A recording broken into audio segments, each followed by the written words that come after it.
So, you wanted to know the truth about my story. Chapter 1, A City of Shadows. London, 1888. At the height of the British Empire, the city was the most powerful and crowded metropolis in the world. Wealth flowed through its grand avenues, but only a few miles away, another London existed. A darker London. In the East End district of Whitechapel, thousands of people struggled to survive. Narrow streets twisted between overcrowded buildings. Gas lamps barely lit the foggy alleys. Poverty, crime, and desperation were part of everyday life. Many families lived in cramped rooms. Work was scarce, and for some women, the only way to earn money was to walk the streets late at night. It was in this environment that one of history's most infamous mysteries began. During the autumn of 1888, a series of brutal murders shocked the city. The victims were women living in poverty, and the crime seemed to follow a chilling pattern. The killer struck quickly and vanished before anyone could identify him. At first, the murders appeared to be isolated crimes. Whitechapel was already known for violence, but as the killings continued, detectives began to fear that something far worse was happening.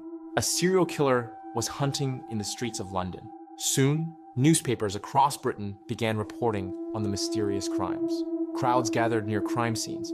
Rumors spread through the neighborhood. And then the letters began to arrive. Letters sent to newspapers and police stations claimed to be written by the killer himself. One letter ended with a name that would soon become infamous around the world: Jack the Ripper. Whether the murderer actually wrote the letters remains a mystery, but the name captured the public imagination and quickly spread through newspapers. Fear grew across the city. People locked their doors earlier.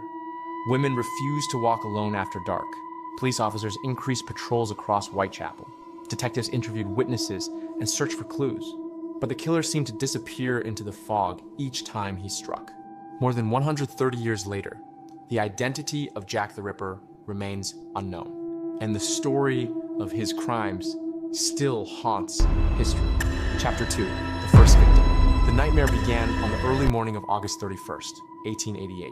A worker walking along Bucks Row noticed something unusual lying in the dim light of a gas lamp. As he moved closer, he realized it was the body of a woman. Her name was Mary Ann Nichols. She was 43 years old and had spent much of her life struggling with poverty. Like many people living in Whitechapel, she moved frequently between lodging houses and temporary shelters. When police arrived, they quickly secured the scene and began their investigation. At first, officers believed the crime might simply be another act of violence common in the East End. But detectives soon realized there was something unusual about the case. The murder had occurred late at night in a quiet street. There were no witnesses who clearly saw the attacker. The killer had escaped without leaving obvious evidence. Despite careful examination of the scene, investigators found few clues that could lead them to a suspect. Still, the police believed the case would eventually be solved. They had no idea that this was only the beginning.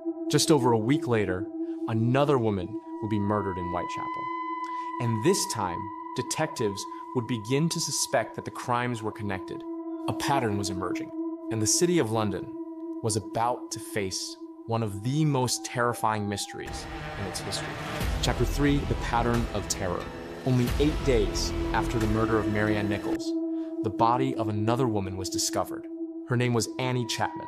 She had been killed in the backyard of a house on Hanbury Street. The similarities between this crime and the earlier murder alarmed investigators. Both victims had been attacked during the early hours of the morning. Both crimes occurred in the same district, and in both cases, the killer had escaped without being seen. Detectives began to fear that a single murderer might be responsible. If that was true, then Whitechapel was facing something far more dangerous than ordinary crime. It was facing a serial killer. Police patrols increased across the neighborhood. Officers questioned local residents, searched lodging houses, and investigated anyone who seemed suspicious. But the killer remained invisible. Then, on the night of September 30th, 1888, the situation became even more frightening. 2 women were murdered within hours of each other. The victims were Elizabeth Stride and Catherine Eddowes. The shocking event became known as the Double Event. Newspapers across London printed dramatic headlines. The public demanded answers. And soon the mysterious murderer would gain a name that would become one of the most famous in criminal history. Chapter 4. The Letters of the Ripper. As fear spread across London, a strange development added even more mystery to the case. A letter arrived at a newspaper office claiming to be written by the killer. The writer mocked the police and suggested they would never capture him. At the bottom of the letter was a signature: Jack the Ripper. The name quickly spread through newspapers and across the world. Soon, several other letters appeared, each claiming to come from the mysterious killer. Some investigators believed the letters were genuine. Others suspected they were written by journalists or hoaxers trying to attract attention. Even today, historians continue to debate their authenticity. But the letters had one undeniable effect. They turned the unknown murderer into a legend, and they increased public fear across London. Chapter 5. The Final Victim. On November 9th, 1888, the most shocking crime of the series occurred. The victim was Mary Jane Kelly.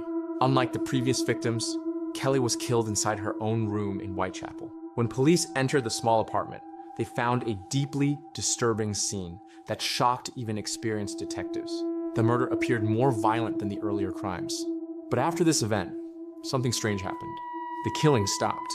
The mysterious murderer who had terrorized London simply disappeared. Chapter 6. The investigation, the suspects, and the mystery that remains.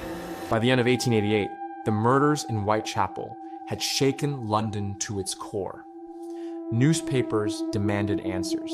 Citizens demanded safety. And the Metropolitan Police faced one of the greatest challenges in their history: finding the man the world now called Jack the Ripper. The investigation quickly grew into a massive operation.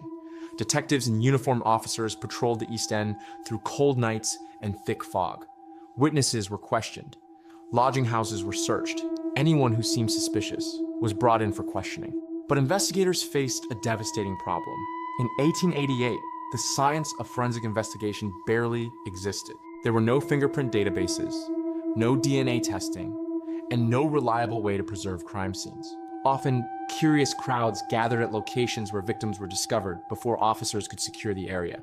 Potential clues were easily lost. Still, detectives worked relentlessly. One of the most debated pieces of evidence appeared during the investigation into the murder of Catherine Eddowes. A fragment of clothing, believed to belong to her, was discovered in a nearby doorway in Goulston Street. Above it was a chalk message written on the wall. The message was quickly erased by police before sunrise to prevent unrest in the neighborhood. But that decision would become controversial. Some investigators believe the writing might have been left by the killer himself. Others argued it was simply random graffiti.